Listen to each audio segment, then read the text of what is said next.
Next game we're talking about is maybe the team, Dalton, that you were alluding to, maybe being the favorite in the ACC, in Clemson, but they lost to Texas. It was 38-24 final score. Texas moving on to play number 4 Arizona State in the Peach Bowl. Let's go over the highest graded players, starting off with the victorious Texas Longhorns. Highest graded player, tight end Gunnar Helm, 85.2 grade. Cornerback Jahdae Barron, 79.2. Leona LaFau, the linebacker, 76.8. Travion Wisner with a 76.5 grade. Running back safety Andrew Makuba against his former school in Clemson played really well with a 76.4 grade. And Quinn Ewers finishing with a 69 grade.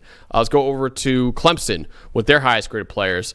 Defensive tackle DeMonte Capehart was their highest graded player, 80.1 grade. Another D tackle, Peyton Page, 77.8. Another D tackle, Peter Woods, 77.4. Actually played a lot of edge defender in that game as well. Safety RJ Micken, 75.6. Wide receiver TJ Moore, 74.6. And Cade Klubnik with a 68.2 grade. Dawn, for you, the stat that told the story in this Texas victory. I think even in a loss, Dabo Swinney is going to feel really good about where his program is. Okay? You should. Because for a lot of this game, 3/4 of it, in fact, Cade Klubnik played really well. Their defense kept them in it. Look, they had a shot. They cut this lead down to 7 in the fourth quarter, right before Trey Wise. No, it was Jaden Blue, with the big run that off the left side behind Kelvin Banks that really put it away. But story of this game for me is that second quarter where Texas established himself as the better team. The rest of the way, the other 3 quarters, Clemson actually outscored them 21-17. Second quarter, 21-3 Texas. You're talking about Texas, 5 drives, 3 touchdowns, fluky interception, turnover on downs. Clemson, 2 punts, an interception, a field goal after they got an interception on defense in the end of the half. 56.7 offensive grade for Clemson in that second quarter. 76.2 for Texas. 98 yards for Clemson, 214 for Texas. Cade Klubnik, other 3 quarters, he was fine. Second quarter, 4 for 10, 43 yards, turnover-worthy play, 47 passing grade. I think for Dabo Swinney, he's going to come out of this game, and which is why I thought this was really just getting here, winning the ACC and getting here and getting to play a game like this with such a young team. It was a win-win situation. Because either A, you're going to pull a miracle and win at Texas, and everyone's going to go, holy hell, Clemson actually went and did this. Or 2, you hopefully go out there and play a good football game, which they did for the most part, especially Klubnik. I thought he played his heart out, right? I mean, he had gunslinging a little bit against one of the best defenses in the country, and he played his heart out. But with such a young team on his hands, with so many freshmen and sophomores playing, especially on defense, I think the same thing. Dabo can look at his team now and go, listen, we won the conference when we weren't supposed to. We got to play one of probably the 4 or 5 best teams in the country, right? With a top 3 defense, maybe the best defense in the country. And we played a darn competitive game where for 45 minutes, we were at least equal, if not the better team. And for 15 minutes, it got away from us. You want to beat a team like that, especially on the road, you got to play a full 60 minutes at this standard. And Texas is one of the standards in college football right now. I think Clemson should actually feel very good about where they are going into next year. And with all the talent they have coming back, especially on defense and even at receiver, I got to feel like they're the favorite to win the ACC again next year. And I know we've said this with Clemson for a decade. They've really run the ACC outside of a couple of years, but they have a boatload of talent coming back.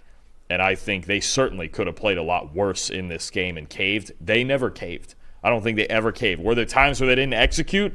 They gave up big plays? Sure, but they never caved when it came to the competitiveness of it, and they never just rolled over and said, oh, Texas is just better than us. At no point did they do that. Mistakes and execution beat them in this game and the fact that they were so young, but I think Dabo's got to feel fantastic with the way his season went, and even especially the way the end of his season went, even in this game. And they have so many guys coming back guaranteed next year. Another guy that should come back is Cade Klubnik, and if they have him come back as well, this is a dangerous, dangerous football team. And you're right. I mean, listen, I know Indiana lost by 10 and Clemson lost by 14, but I think we can all agree this is the closest game we had in the college football playoff first round. Yeah, front to back, yeah. I would say Clemson had, out of any team that lost, Clemson had the best chance to win out of any of these 4 teams. So they really did fight in this game, which is really impressive. But Dalton, the stat told story for me in this one. So in my breakdown of this game, I talk about the massive mismatch between Texas's run scheme, which is a very heavy outside zone, against Clemson's defense that has really struggled to contain outside zone this year. Texas averaged 10.8 yards per carry on outside zone runs in this game. It was even worse than I expected going into it. They ran outside zone 23 times yesterday. They had 249 rushing yards and 2 touchdowns on just one concept. One run concept. They had almost 250 rushing yards and 2 touchdowns. Both of them were very long touchdown runs as well. 160 yards after contact. They averaged 7 yards after contact per attempt on outside zone runs. And the biggest benefactor was Jaden Blue.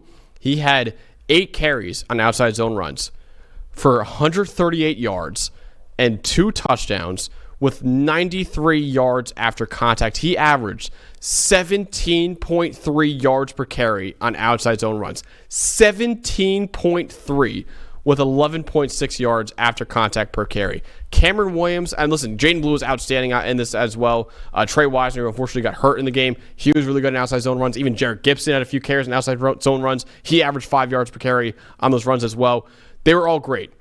But Cameron Williams, the right tackle, Calvin Banks, the left tackle, and the entire offensive line, honestly, they were kicking ass on outside zone runs, and Clemson could not keep contained if their life depended on it in this one. The defensive line struggled. The linebackers struggled against outside zone. Even some of the safeties struggled containing outside zone.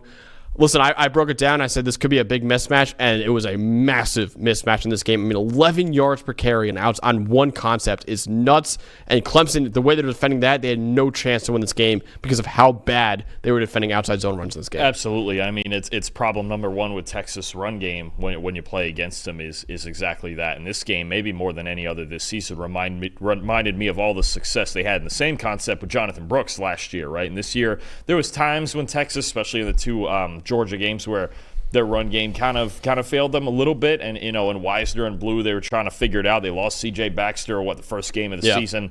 It's been a bit inconsistent, I think, at times running the ball for Texas. If they run the ball like this and they can stay out of the drop back game and not ask Quinn Ewers to do so much, and he had a solid game, right, because he wasn't asked to carry them. I think they ran the ball on 2 out of 3 plays in this game.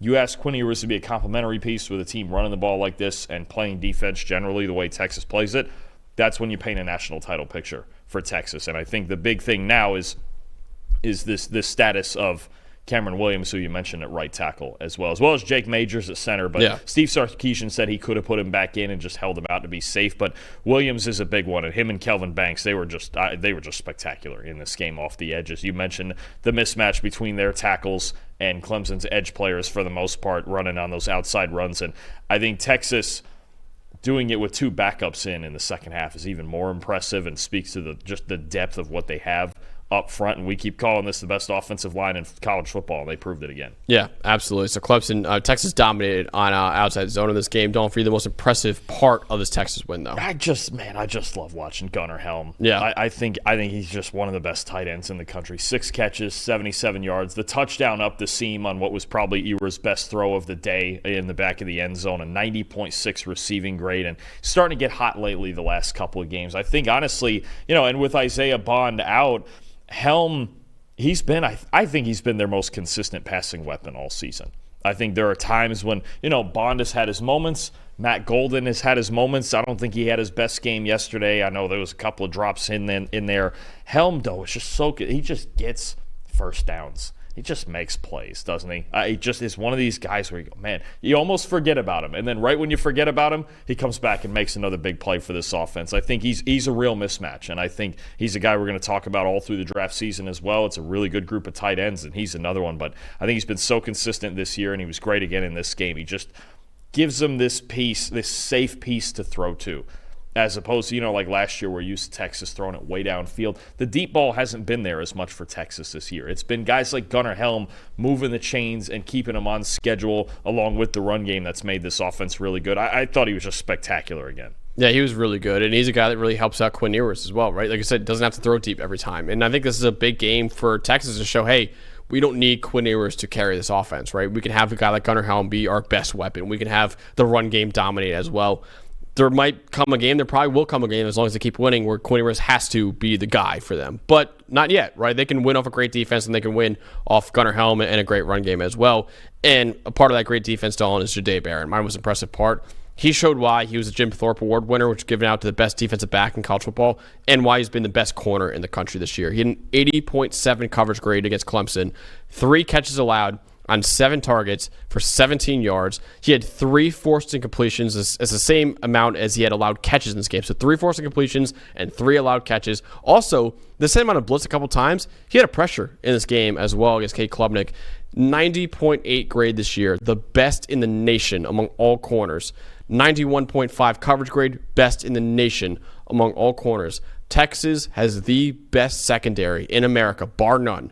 And Jahdae Barron is the biggest reason why. So he was outstanding. He was actually following a lot of Clemson's top receivers out there. It wasn't like he was just playing one side of the field. He was moving to slot a little bit, playing on the outside. He just kind of knew which guy would be targeted on every play. He's like, I'm covering that guy. That's my guy in this play. So Jahdae Barron, in my opinion, has been the best defensive back that we've had in college football. And big reason why Texas has the best secondary in the country alongside Makuba, Malik Muhammad, Michael Taff as well. I mean, they have a nasty secondary, but Jahdae Barron's the star of it. This defense is absolutely loaded. It's unreal. I'm looking at all the grades. Every level. Now. At every level. Anthony Hill and Alfred Collins. Collins, Barron Sorrell, I thought was fantastic yesterday. Texas, it's a weird read because I think there are times where they look like the best team in the country. They may even be the most talented team in the country. Yeah. It's the quarterback issue, and if he can get them through some sort of hard time. And maybe it's just a mental block with Georgia. Maybe it's just Kirby Smart. Maybe they just have to get through this run and get to the end, and hopefully they're not playing Georgia. And we'll see how they look against Arizona State. I think playing in the trenches on both sides of the ball the way that they played in this game, I would feel extremely good if I were Texas going up against Arizona State because I think that's where the biggest mismatch is, right? I think we know Sam Levitt's really good. We know Cam Scatterbu is incredible, right? We know their defense has been a lot better. But at the end of the day, that's where I would feel the most comfortable. O-line and D-line. Here's a question for you. Both offensive line and defensive line. Is there anybody better with a combination of those two things? In the trenches, probably not. No, because Oregon's got a good argument. But Ohio State's banged up on one side.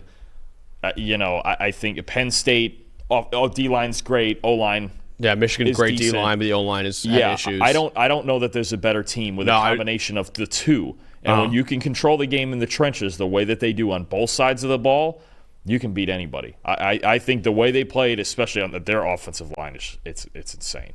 Run, pass, whatever you want. I think that's the biggest concern for me for Arizona State with playing Texas next week is, boy, if Texas gets in the run game like this on a weekly basis now, I think the rest of the teams in this field left have a serious problem. Yeah. And I think if we get Texas in a semi against Oregon or Ohio State, Texas could absolutely win against either of them. I mean, playing the way they played in this game. And again, I thought Clemson probably played about as good a game as they could have. And Texas, at the end of the day, O-line and D-line, they had all the answers. Yeah. No, I would agree with you. I think they're probably the best in the trenches that we have in college football. And we haven't even mentioned on top of the best secondary in college football. On top of the best like secondary, yeah. It's stupid. And we haven't mentioned Colin Simmons on the D-line as well. Disgusting true freshman they have as well. So, yeah, O-line I think is the best in the country. They have one of the best defensive lines in the country as well. I think Texas just in the trenches is the best in the nation. Like you said, I think it's a great point by you. And also the secondary is just really good as well. But Texas moving on to play Arizona State in the Peach Bowl with a 38-24 win over Clemson. Hey, thanks for watching another episode of the PFF College Football Show. Please make sure you guys subscribe to the channel. Also, subscribe to PFF Plus at subscribe.pff.com for all of the same data and grades that we use in our show, plus fantasy tools, betting tools, and our mock draft simulator.